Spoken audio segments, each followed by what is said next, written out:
Yo, what's going on, people? It's FerroSpace here. Okay, today I'm going to be talking about my top 5 major differences the anime had in the manga. Now, it's not like filler or anything like that, but it's things that were portrayed differently in the anime. So all of this stuff is canon material. There might be more scenes, but this is just my top 5 personal picks. Number 5, the Zeph missing leg scene. Now, this was during the whole Sanji flashback during Bara T, where Sanji and Zeph ended up on the island without food. Now in the manga, Zeph actually dismembered his own leg for Sanji to eat. And before anything, I'll say this: One Piece in its earlier years was way darker than it is right now. I think Oda kind of changed how it rolled. I'm guessing he changed it to fit the audience, even though One Piece has a larger demographic of older people. But yeah, One Piece has definitely changed in the aspect where it was dark at the start of the series, but now it's a bit light. I mean, there's still some killing and stuff going on, but there's a lot of graphic things pre-time skip, mainly at the start of the series, so like the first 100 chapters. Now back to Sanji. Now in the anime, the difference in the anime was that when Sanji was drowning, when they got attacked by Zeph's pirate crew, Zeph decided to go help Sanji, but his leg got stuck in between. I think it was the mast or something. I'm not sure what it was, but his leg got stuck on something. So he decided to use the anchor of his ship to like cut his leg and save Sanji. So when they were on the stranded island, he never had the leg at that point. In the anime, he lost his leg underwater when he was saving Sanji, and in the manga, he cut his leg to give Sanji to eat, basically. But yeah, that's number 5. Number 4, the King Kong gun. Now, a lot of people knew about this one. I see it all around, so it's not much of a shock.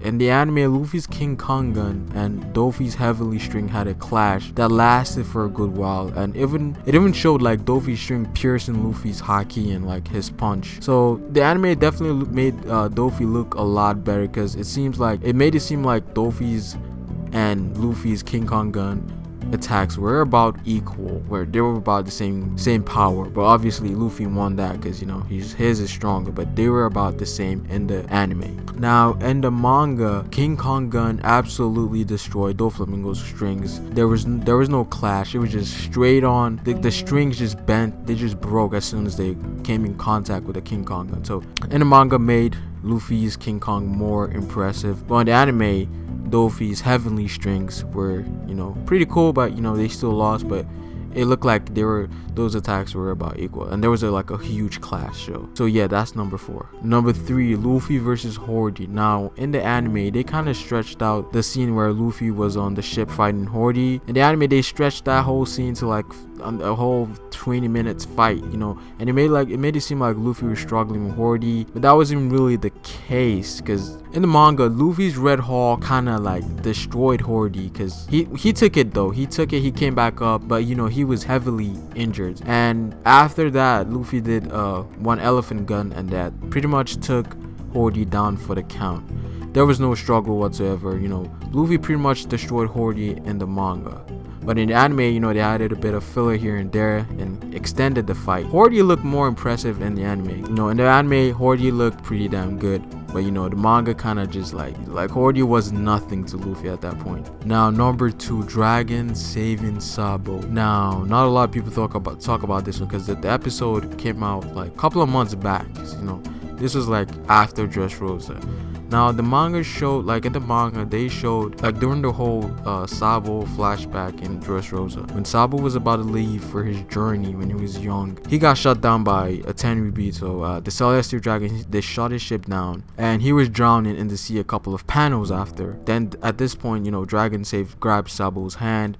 Now mind you, this was in the middle of the sea, so there was no edges anywhere or land. So personally, I feel like it confirmed that Dragon has the wind logi or devil fruit, and you can clearly see Dragon looking at the Celestial Dragons, because he had that glare in his eyes. So he saved Sabo then and there in the middle of the sea, from what it seems like anyway. So there's nothing to stand on. He saved Sabo Sabo was drowning, so that kind of confirms that Dragon, for me at least, and he has the ability of like levitation and all that. Now on the other hand, in the anime, they made it seem like Sabo was drifting in the sea with those wounds he got from the explosion. Not only that, it was sunset, so the sun was going down. What it seemed like, Sabo was seemingly drifting in the sea for hours till Dragon actually saved him. So at this point he was near land, and you know, Dragon picked him up from there. And I feel like Toei, they didn't want to like ruin, if Dragon picked up Sabo from the middle of the sea in the anime, that would kind of like ruin Dragon's powers. Like, people are still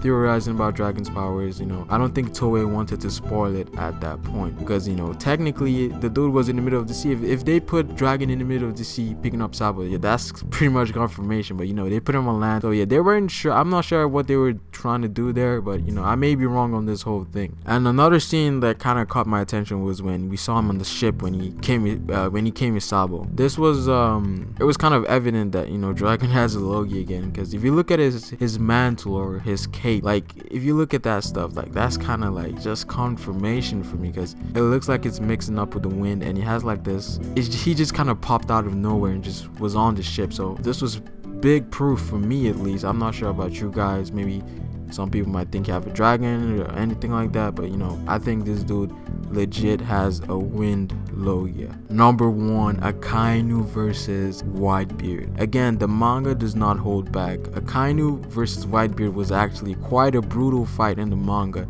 Now in the manga, when Whitebeard snuck up behind Akainu and stunned him with the earthquake punch, Akainu did this like Meigo, I think it's Meigo, you know, the dark dog attack. I think it's Dark Hound or something. That literally ripped off half of Whitebeard's face off. So Akainu looked more impressive in the manga, because that attack like kind of like ripped off Whitebeard's brain, you know, like that's lethal right there. So logically speaking, that should have killed Whitebeard then and there. But you know, all the more power to Edward Newgate, man, like the legendary strongest man in the world. And it also looked pretty impressive on Whitebeard's part, because even after he got his brain like ripped off, he still fucking messed up Blackbeard and pretty much had magma in his stomach. Like his lungs, everything was like filled up with magma. So that shows like Whitebeard's endurance and durability is just like top notch. That just shows how much of a legend he was. You know, Roger, Whitebeard, Shiki, all of these guys, they were monsters. Even at their old age, man, like they're still monsters. But yeah, that fight, like it was a brutal fight.